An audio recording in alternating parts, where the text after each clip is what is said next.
మైనంపల్లి హనుమంతరావు ఉన్నాడు.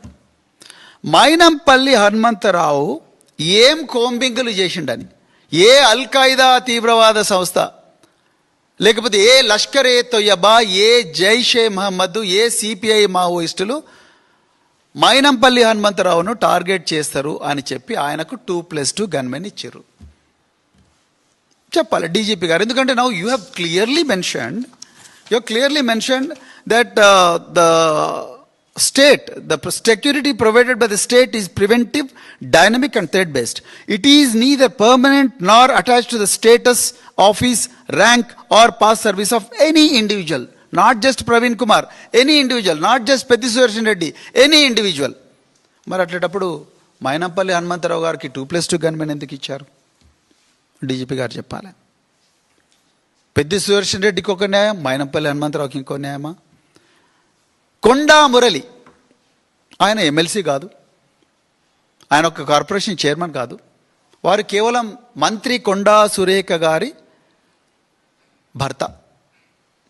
కొండా మురళి గారికి 2+2 గన్మెన్ ఇచ్చారు. వరంగల్ సిటీలో ప్రతి ఒక్కరికి కూడా తెలుసు కొండా మురళి గారు ఆ 2+2 గన్మెనే కాదు, పోలీసు వాళ్ళందరూ పోతే ఆయనకు పోతే పోలీసు వాళ్ళందరూ కూడా ఆయన కాన్వాయ్లో పోతారు.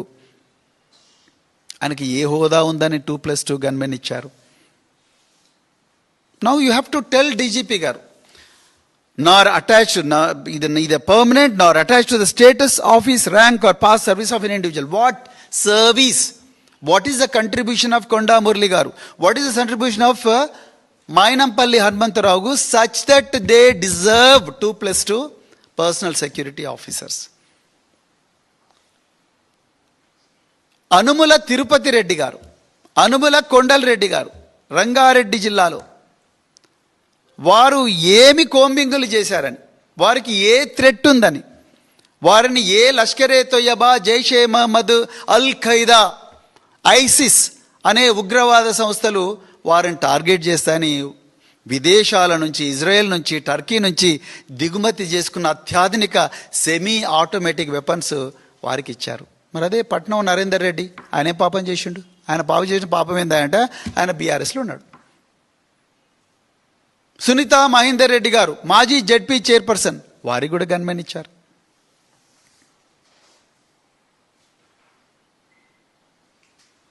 ఎట్లిచ్చారు? అనుమల తిరుపతి రెడ్డి గారికి ఉన్నదేంటి, పెద్ది సుదర్శన్ రెడ్డి గారికి లేని అర్హత ఏంటి? ఇవాళ చెప్పాలి మీరు. Because you have to be very fair.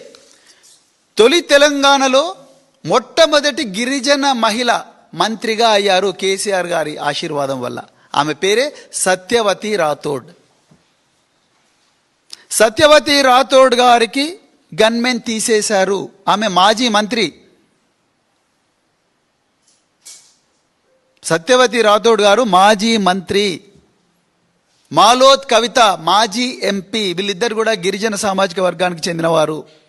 Satyavathi Rathod అయితే ఆమె ఒక్కటే రోజున గన్మెన్ తీసిండు. పాపం ఆమె వెంటనే అడిషనల్ డీజీ ఇంటెలిజెన్స్ గారికి రిప్రజెంట్ చేశారు. చూస్తాం మేడం, చేస్తాం మేడం అంటే బీఆర్ఎస్ నాయకులు అంటే ఇంత చులకన. జోగు రామన్న మాజీ మంత్రి, ఆదిలాబాదు మాజీ ఎమ్మెల్యే, ఆయన ఏం పాపం చేసిండ్రండి? జోగు రామన్నకు ఒక్క దెబ్బన తీసేసిండ్రు గన్మెన్. మరి అదే జిల్లాలో అంటే ఉమ్మడి ఆదిలాబాద్ జిల్లాలో ఐకే రెడ్డి, ఇంద్రకరణ్ రెడ్డి, అల్లోల ఇంద్రకరణ్ రెడ్డి, ఆయనకు 2+2 గన్మెన్ ఇచ్చారు. ఏ బేస్ మీద ఇచ్చారు? జోగురామన్నకు లేనిదేంది, ఐకే రెడ్డికి ఉన్నదేంది? జోగురామన్నను ఎవరు చంపరు, ఐకే రెడ్డిని మాత్రం పెద్ద ఎత్తున ప్రపంచంలోని అన్ని ఉగ్రవాద సంస్థలందరూ కూడా విమానాలు, డ్రోన్లు వేసుకొచ్చి ఐకే రెడ్డిని చంపాలని ప్లాన్ చేస్తున్నారా? ఇక Kunduru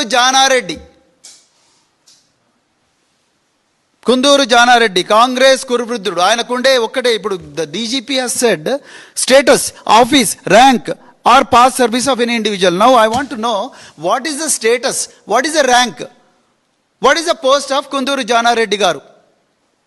he may be ex minister. అయితే జోగురామన్ కూడా ఎక్స్ మినిస్టరే, సత్యవతి రాథోడ్ కూడా ఎక్స్ మినిస్టరే. మరి వాళ్లకు లేని స్టేటస్ ఈ కుందూరు జానారెడ్డికి ఏడికెళ్ళి వచ్చింది? ఆయనకు 2+2 గన్మెన్ ఇచ్చారు. నాకు ఎవరో చెప్పారు ఆయనకు అత్యాధునిక బుల్లెట్ ప్రూఫ్ వాహనం కూడా ఇచ్చారని. ఇంటి దగ్గర గార్డు కూడా పెట్టారని. ఆయన ఇద్దరు పిల్లలు, ఒక ఆయన ఎంపీ కావచ్చు, ఒక ఆయన ఎమ్మెల్యే కావచ్చు, జైవీర్ రెడ్డి, రఘువీర్ రెడ్డి ఉన్నారు, వాళ్ళు కావచ్చు. కానీ who is Jana Reddy now? What is his status? ఆయన స్టేటస్ కేవలం రేవంత్ రెడ్డి గారికి రాజకీయ గురువుగా ఉండడమేనా? ఏంది ఆయన స్టేటస్? నల్గొండలో ఏ నాయకుడు చెప్తారు మరి? ఇప్పుడు